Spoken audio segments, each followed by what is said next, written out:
Further हमने जो है ये सीखा ए कैसे निकलता है, डी कैसे निकलता है, एन कैसे निकलता है, ए एन कैसे निकलता है। ये सारी की सारी चीज़ें हमने जो है सीखी। और nth टर्म को कैसे फाइंड आउट करते हैं, ए एन का क्या फॉर्मूला होता है, ये हमने जो है यहाँ पे सीखा है। ठीक है, अब बात करते हैं एक्सरसाइज 5.3 की। ठीक है, ये जो 5.3 एक्सरसाइज है इसको कहते हैं सम ऑफ द एपी, ये कह सकते हो। अब हमें एपी का जो है सम करना है। सम का मतलब क्या होता है? सम का मतलब होता है ऐड करना है उसको, सिंपल सी बात है। ठीक है, तो उसके लिए जैसे कि एक एग्ज़ाम्पल अगर मैं आपको बताऊं, मैं अगर आपको एक एपी यहाँ पे लिख दूं 2 4 6 8 10, ये एक एपी है क्योंकि 2 2 का गैप है। तो अगर मुझे इसका सम फाइंड आउट करना है, तो ये तो छोटा है, ये तो मैं ऐसे ही कर लूँगा 2 + 4 + 6 + 8 + 10, और इसको मैं जोड़ लूँगा, ये हो जाएगा 6 6 18 6 6 18, 6 और 6 कितना हो जाएगा 12, 12 + 18, और ये हो जाएगा 30 आंसर। लेकिन ये तो छोटा था ना, इसलिए मैंने 1 मिनट में कर दिया। जब एपी बड़ी होगी, इसमें तो केवल 5 टर्म्स थी। ठीक है, अगर किसी के अंदर 10 20 100 50 ऐसे टर्म होंगी, तो फिर मैं जो है कैसे निकालूंगा सम? तब तो दिक्कत हो जाएगी, तब तो मैं ऐसे नहीं कर सकता। तो उसके लिए हमारे पास जो है 2 फॉर्मूले अवेलेबल हैं। सबसे पहला जो फॉर्मूला होता है इसको कहते हैं एस एन का फॉर्मूला। इसको लिखते हैं एस एन। एस का मतलब क्या है? सम। एन का मतलब क्या है? N, sum of nth term कह सकते हो। ठीक है, इसका जो फॉर्मूला होता है ये होता है n/2 2a plus n-1 into में d। ये फॉर्मूला आपको लगाना है और आपका सारा का सारा काम हो जाएगा। सिर्फ एक फॉर्मूला है जो आपका काम कर देगा। अगर आपको एपी का सम करना है, सिर्फ ये फॉर्मूला लर्न कर लीजिए, आपका काम हो जाएगा। इस फॉर्मूले को सब क्वेश्चन में यही लगेगा। ठीक है, लेकिन मैं इसको ऐसे भी तो लिख सकता हूँ। देखिए, S n is equal to n/2, यहाँ पे ये जो 2a लिखा हुआ है इसको अगर मैं ऐसे लिख दूँ a प्लस ए इसको अलग लिख दूँ a प्लस n-1 इंटू में d, ऐसे भी तो लिख सकता हूँ मैं इसको।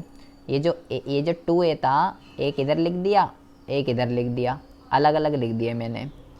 तो अब मैंने अगर ध्यान से देखा इसको, तो मैंने देखा कि यार ये तो मैं पढ़ के आया हूँ पीछे, a प्लस n-1 इंटू में d, ये किसका फॉर्मूला होता है? ये तो मैंने ए एन का फॉर्मूला पढ़ा था, ए एन का nth टर्म का, a प्लस n-1 इंटू में d। तो आपको क्या ध्यान रखना है बेटा, ये हो गया आपका दूसरा फॉर्मूला। ठीक है, ये छोटा फॉर्मूला हो गया, लास्ट टर्म कह सकते हैं, ये एल क्या लिखा है मैंने, लास्ट टर्म। ठीक है, आपको क्या ध्यान रखना है, ये वाला जो फॉर्मूला है ना सेकंड वाला, ये वाला कब लगाना है? ये वाला तब लगाते हैं when last term is given, ये तब लगाते हैं। अगर आपको क्वेश्चन के अंदर लास्ट टर्म गिवन है और आपको सम निकालना है, तो आप ये वाला फॉर्मूला लगा देंगे, आंसर आ जाएगा। अदरवाइज पहला वाला तो लग ही जाएगा। ठीक है, लास्ट टर्म गिवन हो और आप पहला वाला लगा रहे हो तो भी आंसर आ जाएगा, कोई दिक्कत वाली बात नहीं है। ये थोड़ा छोटा पड़ जाता है, कैलकुलेशन सॉल्व जल्दी हो जाती है, लेकिन ये केवल तभी लगेगा जब लास्ट टर्म गिवन है। अगर लास्ट टर्म गिवन नहीं है तो नहीं लग सकता ये, तो पहले वाला ही लगाना है। ये जो दूसरा मैंने बताया है केवल तब लगाना है जब लास्ट टर्म गिवन हो। अदरवाइज अगर आपको सम निकालना है तो पहले वाला लर्न कर लीजिए, पहले वाला ही लगेगा। ए इसमें फर्स्ट टर्म है, डी इसमें कॉमन डिफरेंस है, एन इसमें नंबर ऑफ टर्म है, और एस एन क्या है? एस एन जो है वो nth टर्म का सम है। ये इसके अंदर ये डिजिट है, कौन किसको रिप्रेजेंट कर रहा है। अब हम बात करते हैं एक्सरसाइज 5.3 की, कि कैसे इस फॉर्मूले का यूज़ करके हम एपी का सम जो है वो फाइंड आउट कर सकते हैं। क्वेश्चन नंबर 1 की अगर हम बात करें, इसमें आपको 4 पार्ट दे रखे हैं, ठीक है। 1-2 मैं कर रहा हूँ, बाकी आप करेंगे। पहले में आपको दे रखा है फर्स्ट पार्ट में 2, 7, 12 ये एपी दे रखी है, और ऐसे 10th टर्म तक, लास्ट टर्म नहीं है ये, उसने बोला 10 टर्म है ऐसी इस एपी के अंदर, 2, 7, 12 और ऐसे चलते चलते चलते चलते 10 टर्म है टोटल इस एपी के अंदर। तो उसका सम करके बताइए। मतलब कहने का मतलब क्या है, यहाँ पे डी कितना है, 5 है, ठीक है। डी कितना है यहाँ पे, डी जो है 5 है यहाँ पे। मतलब यहाँ पे जो टर्म है 2, 7, 12, 17, 22, 27, 32, 37, 42, 47, 1, 2, 3, 4, 5, 6, 7, 8, 9, 10 ये हो गई। तो हमें इसका सम करना है। अब एक तरीका तो ये है मैं ऐसे जोड़ता रहूँ सबको, तो वो तो बहुत लंबा पड़ जाएगा मामला अगर मैं ऐसे जोड़ूंगा तो इसको एपी से हम जो है एपी के फॉर्मूले से, एसएन वाले फॉर्मूले से सॉल्व करते हैं।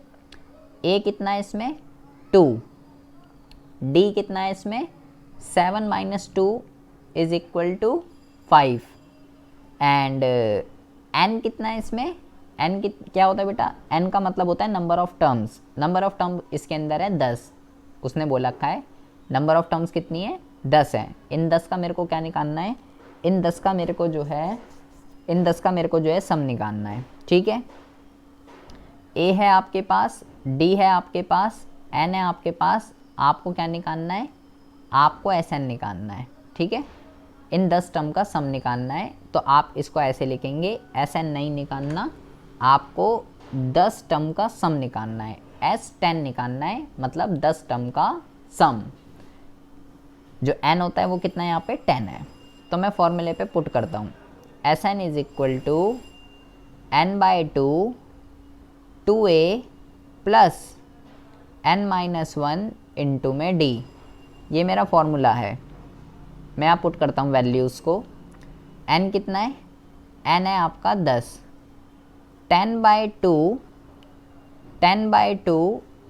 2 × a प्लस n-1 इंटू में डी। डी कितना है, डी है बेटा 5। अब देखिए 2 × 1 = 2, 2 × 5 = 10, तो ये कितना हो गया, ये हो गया 5। 5 = 2 2 × 4 प्लस ये कितना हो जाएगा, ये हो जाएगा 9 × 5। आपको बेटा ध्यान रखना है ये इसके साथ नहीं जुड़ेगा, कहीं 4 और 9 को प्लस कर दीजिए, पहले बोर्ड मास लगता है, पहले मल्टीप्लाई होगी, कहीं 4 और 9 को प्लस कर दो। तो 5 ब्रैकेट 4 प्लस 5 9 = 45, ये हो गया, ठीक है। तो 5 इनको ऐड कर दीजिए 49, ठीक है। एंड अब इनको मल्टीप्लाई कर देते हैं, तो इसको आप मल्टीप्लाई कर दीजिए, ये आ जाएगा 245। तो ये जो एपी थी, जब इनकी 10 टर्म को जब हम ऐड करेंगे, मतलब इन सबको जब मैं ऐड करूँगा ना, इन 10 की 10 टर्म को जब मैं ऐड करता यहाँ तक 2 से लेके 47 तक, तो कितना आता, तो आंसर आएगा आपका 245। तो एपी से करना जो है आसान हो जाता है, जब बड़ा हो तो हम नहीं कर सकते, तब तो दिक्कत हो जाएगी, छोटे में तो हम फिर भी कर देते। ऐसे इसके एक और क्वेश्चन दे रखा है,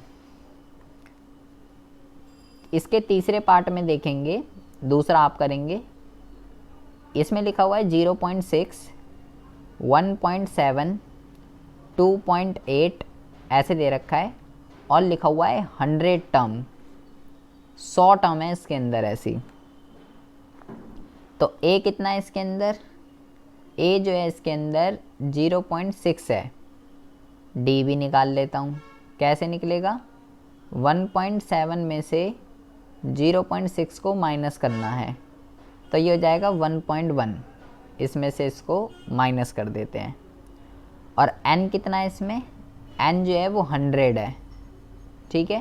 तो आपको क्या निकालना है, 100 टर्म का सम निकालना है, मतलब कि S100 ये आपको जो है फाइंड आउट करना है। तो अब इसको कैसे करेंगे, देखिए Sn is equal to n/2 2a plus n-1 into में d, ये हो जाएगा। अब क्या करेंगे, अब देखिए यहाँ लिखेंगे 100/2 2 मल्टीप्लाई 0.6 प्लस 100-1 d कितना है 1.1, ये हो जाएगा। अब क्या करेंगे, अब इसको सॉल्व करना है। ये मैंने इसलिए लिया है क्योंकि ये डेसिमल वाला है, फिर आपसे ये सॉल्व नहीं होता। इसको मैं काट देता हूँ, ये तो 50 हो जाएगा। 2 1 जा 2, 2 5 जा 10, 50, ये तो हो गया 50। ठीक है, इन दोनों को पहले हम क्या कर लेते हैं, मल्टीप्लाई कर लेते हैं। तो ये इसको मल्टीप्लाई कैसे करते हैं, नॉर्मल मल्टीप्लाई करो, 6 और 2 को नॉर्मल मल्टीप्लाई करो। 6 और 2 को नॉर्मल मल्टीप्लाई करेंगे तो भाई कितना आएगा, 6 2 जा तो 12 होता है, 12 आएगा। तो नॉर्मल 12 आएगा मल्टीप्लाई करके 6 और 2 को। अब डेसिमल कितने के बाद है, एक डिजिट के बाद डेसिमल है, तो एक डिजिट के बाद डेसिमल लगा दीजिए तो 1.2 आ जाएगा। ठीक है, इस तरीके से आप जो है इस तरीके से आप कर सकते हो। अगर ऐसा करना नहीं आ रहा आपको कि ये क्या कर दिया, तो आप ऐसा भी कर सकते हो, 6.2 को नॉर्मल 2 से मल्टीप्लाई कर दीजिए। 6 2 जा 12, एक यहाँ पे लगा, 2 को 0 से करेंगे 0 और 1 का 1, ऐसा भी आप कर सकते हो। अच्छा जी, प्लस ये कितना हो जाएगा, 99 मल्टीप्लाई 1.1, ये हो जाएगा। अब क्या करेंगे, अभी इसको इसके साथ मत कर देना, पहले बोर्ड मास लगाना है, तो ये तो ध्यान रखिएगा, ये पहले इसके साथ मल्टीप्लाई होगा। तो पहले डेसिमल को भूल जाइए, पहले नॉर्मल 99 और 11 पहले इसकी मल्टीप्लाई कीजिए। 9 1 जा 9, 9 1 जा 9, 9 1 जा 9, 9 1 जा 9, तो ये हो जाएगा 9, 9 और 9 18 एंड 9 और 1 10। मैंने इसको मल्टीप्लाई कर दिया, ये आया 1089। लेकिन मेरा तो सवाल डेसिमल वाला था, अब आपको डेसिमल लगाना है। डेसिमल कैसे पता चलेगा, कितने के बाद है डेसिमल, एक डिजिट के बाद है। यहाँ से देखना है, इस तरफ से देखना है। ठीक है, कितने डिजिट के बाद है, एक डिजिट के बाद है डेसिमल, तो आप भी यहीं से एक डिजिट के बाद डेसिमल लगा दीजिए। तो एक डिजिट के बाद जब मैं डेसिमल लगाऊंगा तो डेसिमल मेरा कहाँ लगेगा, यहाँ पे, मतलब कि मेरा जो आएगा 1.2 प्लस 108.9, ये आ जाएगा मेरा मल्टीप्लाई करके। अब क्या करना है, इसमें मेरे को ऐड करना है 1.2, ये मुझे जोड़ना है। यहाँ पे मैं 0 लिख लेता हूँ, कुछ नहीं है, तो इसको मुझे ऐड अप करना है। तो 9, ये हो जाएगा 11, ये हो जाएगा आपका 10, ये और डेसिमल का डेसिमल, तो ये हो गया आपका, इन दोनों को जब मैंने ऐड अप किया 110.1, ये आ गया। अब इन दोनों को हम जो है मल्टीप्लाई कर देते हैं। मल्टीप्लाई कैसे करेंगे, नॉर्मल आप 50 से करिए, डेसिमल को भी भूल जाइए। 1 2 3 4, पहले इसके साथ सबसे साथ मल्टीप्लाई करेंगे तो 0 आ जाएगा। अब इसकी देखो, 5 1 जा 5 0, 5 1 जा 5, 5 1 जा 5, तो ये आएगा बेटा 0 5 0 5 5, ये आ गया। अब डेसिमल लगा दीजिए। डेसिमल कैसे लगाते हैं, इधर से देखना है कितने डिजिट के बाद डेसिमल है, एक डिजिट के बाद, तो आप भी इस तरफ से एक डिजिट के बाद डेसिमल लगा दीजिए। ठीक है, तो बेटा मेरा आंसर कितना हो जाएगा, 5505, ये जो है ये मेरा आंसर आ जाएगा, क्योंकि वो तो 0 हो गया, उसके 0 तो बात वही है, वो तो अब लिखेंगे नहीं हम। ठीक है, तो ये हो गया मेरा आंसर। इस तरीके से डेसिमल वाले क्वेश्चंस को जो है सॉल्व करते हैं। एक और इसमें दे रखा है, ये वाला समझ में आ गया आपको? ये डेसिमल वाला था इसलिए लिया है मैंने ताकि। अच्छा, अब एक और इसमें थोड़ा दे रखा है, ये भी थोड़ा सा टफ है। इसका फोर्थ पार्ट देखेंगे। इसमें लिखा हुआ है 1/15, 1/12, 1/10, ये ऐसे दे रखा है, और लिखा हुआ है 11 टर्म। ये अपॉन वाला है, इसलिए थोड़ी कैलकुलेशन बस इसकी थोड़ी सी टफ हो जाएगी। अब इसमें ए कितना है? ए जो है वो 1/15 है। डी कितना है? डी में फाइंड आउट कर लेता हूँ। कैसे फाइंड आउट करूँगा मैं डी? इसमें से इसको माइनस करके 1/12 में से माइनस कर देंगे 1/15। ठीक है, पहले आपको क्या करना है? पहले आपको 12 और 15 इसका जो है बेटा एलसीएम लेना है। ठीक है, 2 6 ज़ा 12, 15 ऐसे ही रहेगा। 2 3 ज़ा 6, 15 ऐसे ही रहेगा। 3 1 ज़ा 3, 3 5 ज़ा 15, और 5 1 ज़ा 5। तो 2 2 ज़ा 4, 4 3 ज़ा 12, 12 5 ज़ा 60, 60 आएगा बेटा इसके एलसीएम में। तो यहाँ पे लिखेंगे 60। फिर क्या करते हैं? पहले इसको डिवाइड करते हैं बेटा। ठीक है, पहले क्या करते हैं? पहले डिवाइड करते हैं। 12 को डिवाइड करते हैं 60 से। 12 5 ज़ा 60, और फिर जो यहाँ पर आता है इसकी ऊपर वाले के साथ मल्टीप्लाई करते हैं। 5 1 ज़ा 5। फिर क्या करेंगे? इसकी पहले बेटा इससे डिवाइड करेंगे। 15 को डिवाइड करेंगे 60 से। 15 4 ज़ा 60। फिर जो यहाँ पर आता है इसके ऊपर वाले के साथ मल्टीप्लाई कर देंगे 4। तो बेटा 5 में से 4 गए, ये हो जाएगा आपका 1/60। तो d is equal to 1/60। a निकाल लिया मैंने, d भी निकाल लिया मैंने, और n कितना है यहाँ पे? बोल रहा है 11 टर्म है यहाँ पे। तो n इज इक्वल टू 11। मैंने अब मेरे को क्या निकालना है? मेरे को निकालना है S11, 11 टर्म का सम निकालना है बेटा मेरे को। अब मैं इसमें फॉर्मूले में पुट कर देता हूँ। Sn is equal to n/2 2a plus n-1 into में d। इन दोनों क्वेश्चनों में सिर्फ कैलकुलेशन टफ है और कुछ नहीं है। इन क्वेश्चन में करना तो कुछ नहीं है। ये हो गया आपका बेटा 11/2, 2 मल्टीप्लाई a कितना है? 1/15। तो 1/15 प्लस n-1 और d कितना मैंने? 1/60। तो मल्टीप्लाई 1/60। अब इसको सॉल्व करेंगे। देखिए कैसे सॉल्व होगा ये। 11/2, पहले ये इसके साथ हो जाएगा 2/15, ये हो जाएगा, प्लस इसको कैसे सॉल्व करेंगे बेटा? इसको आप जो है क्या कीजिए, इसके साथ मल्टीप्लाई कीजिए पहले। तो ये क्या हो जाएगा? n/60, और इसके साथ भी कर दीजिए। ये हो जाएगा बेटा माइनस का 1/60, ये कर दीजिए मल्टीप्लाई। अब देखिए, अब जो है, अब यहाँ पे 11/20 इज इक्वल टू, यहाँ पे एलसीएम ले लीजिए इन सब पे। ठीक है, इन सब का एलसीएम लोगे तो क्या आएगा? चाहो तो यहाँ लेके देख लीजिए, 15 और 60। 15 1 जा 15, 15 4 जा एंड 4 1 जा, ये 60 आएगा बेटा इसका एलसीएम।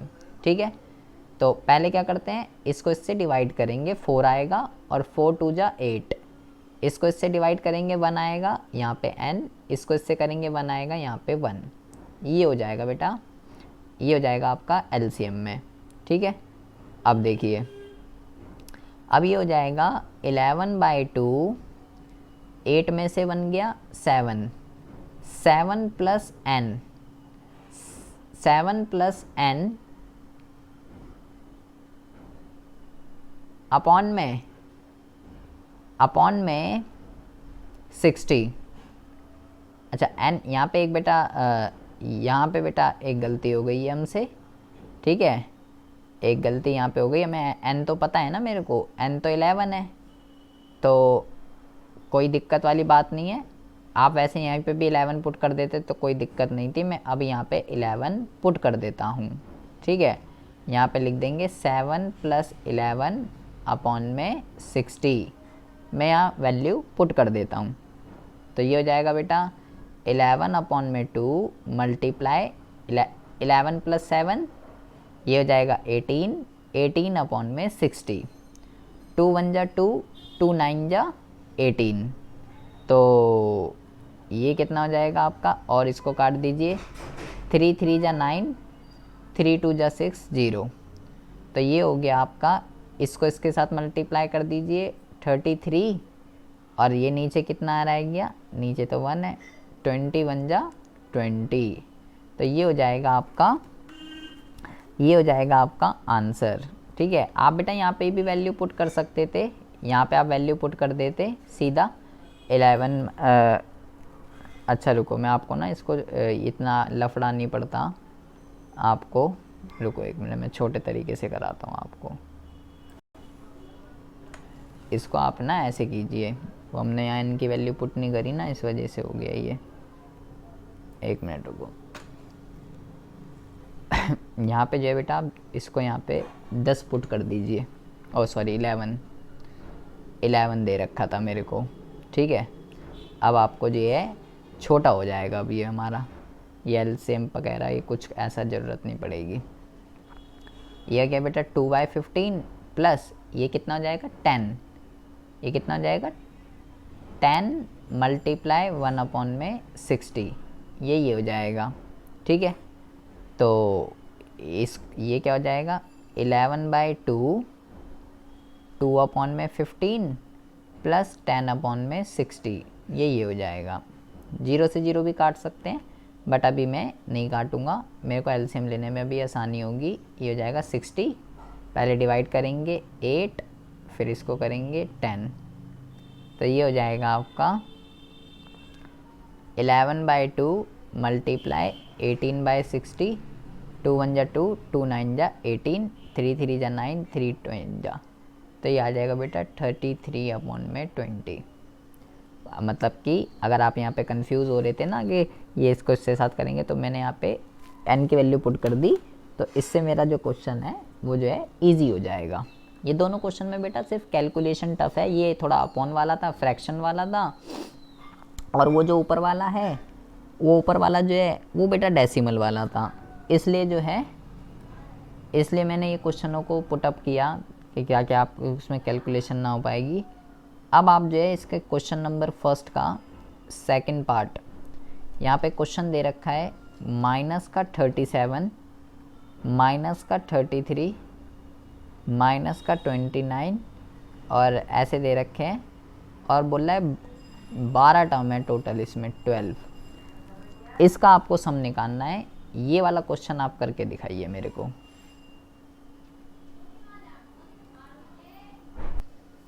तो ये वाला हो गया आपका। ठीक है, इसका आंसर आप कर लीजिएगा। S12 जो है ये आ गया आपका माइनस का 180। अब हम बात करते हैं क्वेश्चन नंबर 2 की। क्वेश्चन नंबर 2 में क्या है, यहाँ पे आप देखेंगे, यहाँ पे आपको दे रखा है फर्स्ट क्वेश्चन के अंदर 7 प्लस 10 1 अपॉन में 2 प्लस 14 प्लस यहाँ दे रखा है, और यहाँ पे ना लास्ट टर्म में रुकी हुई है 84। अब इस क्वेश्चन में देखिए क्या है, इसको मैं पहली बात तो ऐसे लिख लेता हूँ 20 और ऊपर 1 21/2, इसको मैं ये लिख सकता हूँ प्लस 14 प्लस 84। इस क्वेश्चन में डिफरेंस क्या है, यहाँ पे ए क्या है आपका, ए जो है आपका ये है 7, डी भी मैं निकाल लेता हूँ। डी कैसे निकलेगा, 21/2 में से इसमें से इसको मैं माइनस कर देता हूँ, तो ये कितना हो जाएगा, ये हो जाएगा आपका 2, 21 माइनस 14 इज इक्वल टू 7/2। ये हो जाएगा आपका डी। ए आ गया, डी आ गया। अच्छा, यहाँ पे अब एक और अच्छी चीज़ क्या है, यहाँ पर आपको लास्ट टर्म दे रखी है। लास्ट टर्म आपको जो है, लास्ट टर्म आपको पता है कितनी है, लास्ट टर्म आपको पता है यहाँ पे 84 है। तो यहाँ पे मैंने आपको क्या बोला था, जब भी लास्ट टर्म पता होगी, जब भी लास्ट टर्म आपको पता होगी तो आपका जो काम है वो क्या हो जाएगा, आपका जो काम है वो आपका आसान हो जाएगा। बट यहाँ दूसरी दिक्कत ये है, मैंने आपको फॉर्मूला बताया था S n is equal to n/2 a plus l. ये वाला फॉर्मूला मैंने आपको बताया था, ये वाला फॉर्मूला आप लगा सकते हो अगर आप लगाना चाहो। ये छोटा है, लेकिन बेटा a है, l है, n नहीं है ना आपके पास, n गायब है इस क्वेश्चन के अंदर। a है, d है, l है, लेकिन n नहीं है। चाहे मैं बड़े वाला फॉर्मूला लगाऊं, चाहे मैं छोटे वाला लगाऊं, n तो दोनों में ही चाहिए। तो इस क्वेश्चन में आपको पहले n निकालना पड़ेगा। कैसे, जो हमने पीछे वाली एक्सरसाइज में सीखा है। यहाँ वैल्यू को पुट कर देंगे, 84 is equal to 7 plus n-1 into में d। ये हो जाएगा आपका 77 is equal to n-1 multiply 7/2। ये हो जाएगा 77 multiply 2 divided by 7 is equal to n-1। जो बेटा डिवाइड में होता है वो मल्टीप्लाई में आता है, जो मल्टीप्लाई में होता है वो डिवाइड में आता है, इसलिए 7 नीचे आ गया और 2 ऊपर चला गया। 7 1 जा 7 और ये हो गया 11 और 11 2 जा 22। 22 is equal to n-1, 23 is equal to n, 23 is equal to n। तो ये जो है ये आ गया आपका, ये आ गया आपका n। अब कोई सा भी फॉर्मूला लगा सकता हूँ। अब जो है यहाँ पे हम करेंगे 23/2। a कितना है, a जो है मेरे क्वेश्चन में 7 है और l कितना है आपका 84। तो इसको जब मैं सॉल्व करूँगा 23/2 मल्टीप्लाई, पहले इन दोनों को ऐड कर लेंगे 91। ठीक है, आप क्या करेंगे, ऊपर मल्टीप्लाई कर दीजिए इसको, 23 और 91 इसको मल्टीप्लाई कर दीजिए। इसको जब हम मल्टीप्लाई करेंगे तो ये आ जाएगा आपका 2093 अपॉन में 2। इसको मल्टीप्लाई कर दीजिए, नीचे ऐसे रहने दीजिए, ये कटेगा नहीं, डेसिमल में आएगा, इससे अच्छा इसको यहीं पे रहने दीजिए। तो क्वेश्चन नंबर 2 के अंदर जितने भी क्वेश्चंस हैं, आपको इस क्वेश्चन के अंदर पहले n निकालना है इस वाले फॉर्मूले से, क्योंकि आपको क्वेश्चन के अंदर n गिवन नहीं है। पहले n निकलेगा, उसके बाद फॉर्मूला जौन सा मर्जी लगा सकते हो। ये छोटे वाला लगाना चाहते हो छोटे वाला लगा सकते हो, बड़े वाला लगाना चाहते हो बड़े वाला लगा सकते हो। उसके बाद तो किसी से भी आंसर जो है निकल जाएगा। जैसे कि इसके दूसरे वाला पार्ट जो है, इसमें लिखा है 34, 32, 30 ये लिखा हुआ है और यहाँ लिखा हुआ है 10। ये वाला क्वेश्चन ज़रा आप करके बताइए, ये वाला क्वेश्चन जो है कैसे होगा। आपको क्या करना है, आपको जो है ए देखिए, ए कितना है 34, डी कितना है -2, ठीक है, ए एन कितना है 10। तो मैं पुट कर देता हूँ 10 is equal to a plus n-1 into में d, माइनस का 24 is equal to n minus 1 minus का 2 माइनस का 24 अपॉन में माइनस का 2 is equal to n minus 1। इससे ये कट गया, 2 1 ज़ा 2, 2 2 ज़ा 4, 12 is equal to n minus 1, 13 is equal to n। n जो है वो 13 आ गया। अब पुट कर दीजिए, अब पुट कर दीजिए S n is equal to n जो है वो है आपका लास्ट टर्म आपको जो है, अच्छा लास्ट टर्म आपको गिवन है 13/2। ए कितना है, ए जो है वो 34 है, 34 प्लस लास्ट टर्म कितनी है, लास्ट टर्म जो है वो आपकी 10 है। ठीक है, तो ये कितना हो जाएगा आपका 13/2 मल्टीप्लाई, इसको ऐड कर दीजिए 44, 2 1 ज़ा 2, 2 2 ज़ा 4, 2 2 ज़ा 4, 13 इंटू में 22, 286। ये हो जाएगा जी आंसर। इस तरीके से इन क्वेश्चन को सॉल्व करते हैं। इसका जो तीसरा पार्ट है ये आपका होमवर्क है, ये आप होमवर्क से करके लाएंगे। पहले n निकालना है, उसके बाद आपको जो है एस एन का फॉर्मूला लगाना है। ठीक है जी।